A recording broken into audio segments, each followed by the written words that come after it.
We have some amazing new pencilfish. These are gonna blow your mind. Let's start with the first one. The names on them are confusing, the locations are confusing, so we're still doing research to make sure we identify these correctly. But Johnny calls them the red salmon pencil because they look like a spawning salmon. They get so much red on them. Beautiful black stripe across the top, contrasting that deep red on the rest of the fish. These are absolutely stunning, and these have only been in the hobby for, I don't know, a few months. They're very new. Look at these guys. Good news, we haven't lost a single one. These guys look fantastic. Their eyes look good, their fins look good. I have another new one down here. It's a little more purple. Again, same story on these, no issues. They're starting to color in really nicely. These are like a really deep red. Maybe you call them a purple, but the longer they're here, the more they're turning like a deep red. Wow. Anyway, they're new to me. This is my first time having them, so I'm still intrigued by them. Now, the reason I was finally comfortable bringing in those two new species, because I mean, they're real expensive, is because of these. These are the red coral pencilfish. This is a nice, healthy batch. We've had several batches that we've got in from this supplier, the same supplier that we got those fancy new pencilfish from. And so since these have been coming in so well, along with the purple pencilfish that they provide, we were like, you know what? It's worth a shot. So beautiful fish, mid-level price. Really, really easy to take care of. They eat anything. They're nice, peaceful fish. Groups of these are great dither fish for apistos and other kind of shy cichlids, dwarf cichlids and stuff like that. These are the Royal Lacara, aquedins diadema. There's two aquedins I really like. This one and the mete. And these are as stunning as the mete, but even before they settle in and fire up, they still look really good. These are juveniles and they're just settling in, well, young adults, I would say.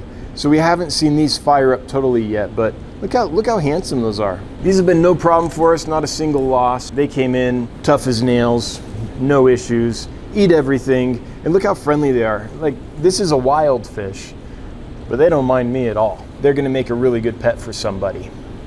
This is Corydora's agassizi. We've got a couple hundred of them. It's a really nice group. I like agassizi. They're beautiful. They have really distinct spots on them, especially if you keep them on a light substrate. The body turns really light with distinct patterning across them, all these kind of spots all over them. Just like any other Cory, please keep them in large groups. I'm saying that because Corydoras are gregarious in the wild. They live in congregations of hundreds or thousands, just many, many together, and they get pretty skittish if they're not in a group together. A lone Cory is a sad thing. For the sake of the fish, these do best in groups. It's Corydora's trilinata, often called the Julie Cory. No issues whatsoever, a rock solid batch. There's actually another species of Cory called Corydora's Julii, which you rarely ever see in the hobby, almost never. All the Julie Corys in the hobby pretty much are actually trilinatus. Trilinatus is a beautiful fish. Big dark blotch on the dorsal fin, which contrasts nicely with the body, and then you get those broken stripes across the body. Just like any other Cory, these are peaceful, these are gregarious, and they're gonna do really well in a community aquarium with other peaceful fish of an appropriate size. You really can't go wrong with Corys. This is the Carmenado sinklist. If you have a planted aquarium and you want to keep diatom algae under control, that kind of brown, soft algae that gets on the front of your glass, these are fantastic. And I have to say, we do a darn fine job with auto sinklists. These are fat, they're sassy, they're healthy. This batch came in healthier than any other batch I've ever had. No pinch bellies, the tails are in good shape. I'm proud of these, really proud of these. Let's show you another one. This is totally different. This here is the giant auto sinklist. It grows up to about 4 inches, completely different genus, although they're both called auto sinklists. They're quite different, but they're still peaceful. They'll still eat algae. I do find though that these like a little meat in their diet. So I give them the occasional frozen bloodworm, maybe a couple times a week. And I might also give them a wafer with some protein in it once a week or something like that. The main diet is veggies, but mix a little bit of protein in there, they'll thank you. All the auto sinklists eat algae wafers, protein pellets, like the large sinking protein pellets. And then in all of our tanks too, we always have zucchini for them, so they can nosh on some zucchini between feedings. We just stick it on a fork and sink it in the tank. It goes to the bottom. and the autos can get it. You don't have to buy any fancy plant weights. Just use an old fork. It works great. And then we also have wood in there because they like to kind of scrape at the wood. They can eat biofilm and algae growing on the wood. Then down here is another one. This is the orange auto sinklist. Now I have to look into this one. They definitely have some zebra patterning, or at least mottled kind of striping on them. And they definitely have a little bit of orange on the head. Lots of algae, zucchini, wood, and a little bit of protein on occasion. They'll do great. Let's show you some more catfish. And the first one we have here is the mustard spot pleco. They're doing really well. Beautiful little fish, kind of a dark chocolate body with orangey spots all over it. Doing great. These ones are doing well too.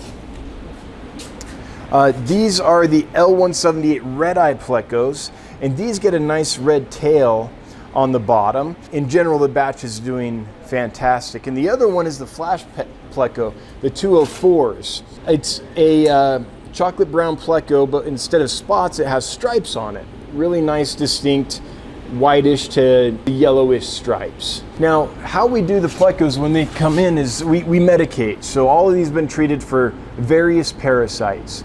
We have a protocol that we do that was prescribed to us by a veterinarian who works with us. It's been a very effective protocol. So we know how to get them parasite free. I know that a lot of these plecos have high vegetation content in their diet. Some of them, the hypencystrus and things, are carnivores, but a lot of these types of plecos that we have do eat a lot of vegetation. As you saw in our unboxing video, we also got a really nice shipment of Amazon puffers in.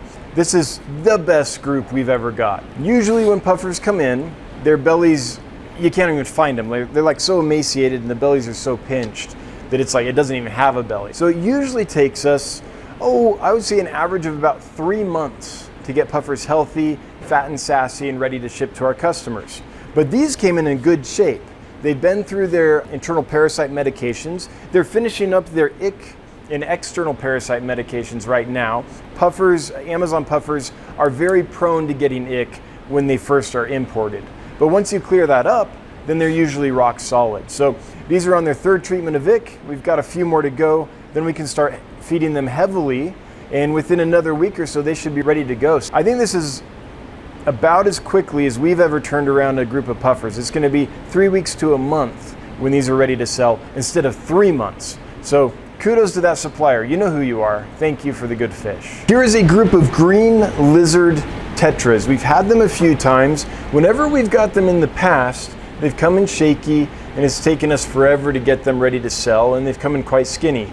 I am thrilled with this batch. They're already starting to get that iridescent dorsal stripe on them, which makes them so beautiful. Usually we don't get that till like a month in. It's only been week and a half, couple weeks at this point, and they're already getting it. Best batch of green lizard tetras I've ever gotten. If you like oddball tetras, if you like characins and want something a little different, give these a whirl. They're a really neat fish and you don't see them very often. They're calling them lizard fish. I have no idea why, but there you go, lizard fish. Here's another tetra. This one's near and dear to my heart. This is the platinum rummy nose tetra. It's one of the species we've worked really hard with our supplier to get in healthy, and we figured out on our end how to get them nice and fat and sassy for you. The platinum rummy nose, the rummy nose, the celestial pearl danios, the cardinal tetras. There's a few of these fish that are really pretty and are staples in the hobby, but people usually don't have good success with because of the supply chain and how they're treated. These you're gonna have success with. This guy does an excellent job. So this is a beautiful little tetra. It's my first time with it. This is the red tail glass tetra. They're doing well for us. They're almost all the way through their quarantine. They're eating well. I can see fat little bellies. This is my first time ever getting this fish, so I don't know much about it, but we haven't had any problems, and they're eating flake food and all the normal stuff. So I think they're gonna be a fairly easy fish for people. I brought them in just because they were new and I had never seen them before, and I wanted to see them. That's what I do.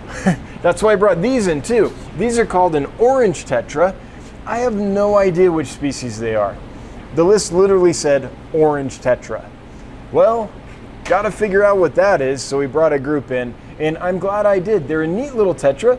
I'm seeing some good color coming in on the tail fin, So I'm thinking in a few more days they might be something really special. All right, this is Trilinata axilis, the pygmy dwarf catfish. So far, they seem to be doing well. I don't have deaths reported, which means they seem to all be alive, but I haven't looked at them closely since they came in. So I'm gonna do that with you now. So what we're looking for here is I'm looking at body condition, which seems to be good.